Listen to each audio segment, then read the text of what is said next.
Штук 20 пролетіло.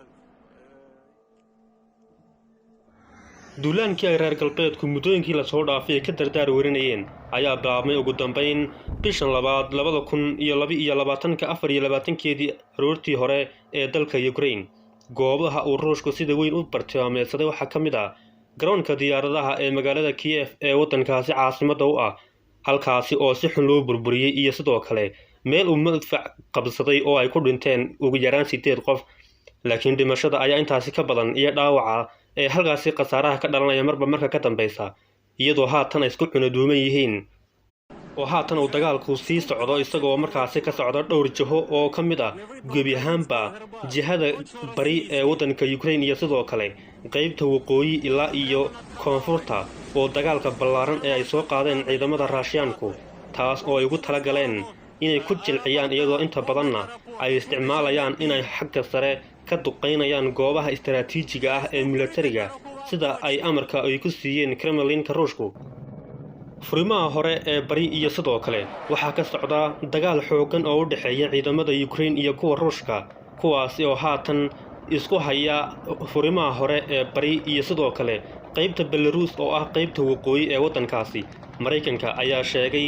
in qaybta markaasi badda midow markaasi ay ku jiraan ugu yaraan 2,000 oo maraakiibta dagaalka ah oo ka qayb qaadanaya duulaanka Ruushka, iyo sidoo kale 10,000 oo ka mid ah helikobtarada iyo sidoo kale diyaaradaha dagaalka ee Ruushka ayaa hal mar guluf soo qaaday, waxaana haatan bartilmaameedka ka mid ah caasimadda labaad ee dalkaasi oo xataa dadku ay sheegayaan in xataa dhulka uu la gariirayo madaxfiicda la isweydaarsanayo iyo kuwa ay garaacayaan ciidamada Ruushyaanku ee ku garaacayaan Ukraine. dhanka kalena Ruushka iyo dadkiisa ayaa ku midaysan duulaanka lagu qaaday Ukraine, waxayna u arkaan arrin haatan in la qabto ay tahay laga maarmaan, maxaa yeelay waxay khatar u arkaan isballaarinta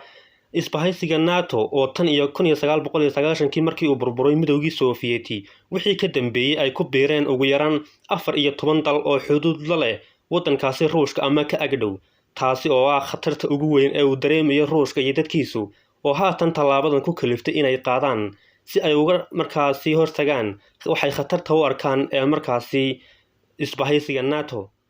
maadaama Ukraine iyo Ruushku ay markii hore isku dalhaayeen, sidoo kalena dadkoodu ay wadaagaan arrimo dhinaca bulshada ah, afka iyo sidoo kale lahjadda iyo waxyaabo dhaqanka ee dhinaca bulshada, waxay u muuqataa in aysan faragelin karin dalalka kale ee reer galbeedku inkastoo ay cunaqabatayn la beegsanayaan Ruushka, laakiin aysan cunaqabatayntaasi waxba ka tari karin oo danta Ruushkuna ay ka weyntahay cunaqabatayn yar oo la saaro oo uga weyn tahay khatarta ammaanka ee lagu hayo dalkiisa.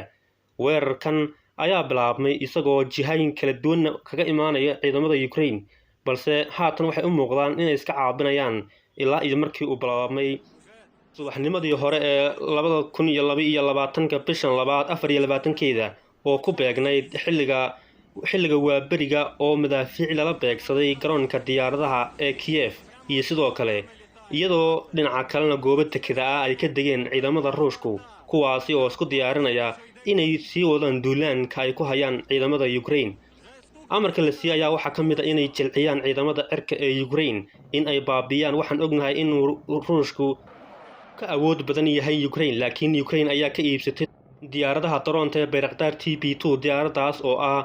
laf dhungashay ku noqon karta ciidamada Ruushka maadaama ay tahay diyaarad si xariiftinimo loo sameeyay oo cajiiba kadib markii ay ka iibsadeen dowladda Turkiga. saamiyada dhaqaale iyo saameynta ka dhalan karta dagaalkan ayaa jirtaba dunida laga dareemaya, iyadoo sidoo kale 40% shidaalka cayriin ee ka yimaada Ruushka oo ay markaasi isticmaalaan 40% dowladaha reer Yurub, kaasi oo ka dhigan in ay laga maarmaan tahay iyadoo uu sixir barar qaali ka jira qaaradda Yurub, maadaama uu yahay dalka koobaad ee soo saara shidaalka ugu badan ee waddanka Ruushka ee cayriin iyo waddanka labaad ee soo saara saliidda, taas oo qiimo dhac iyo sidoo kale ay ku socdaan sixir bararkii aan hore loo arag.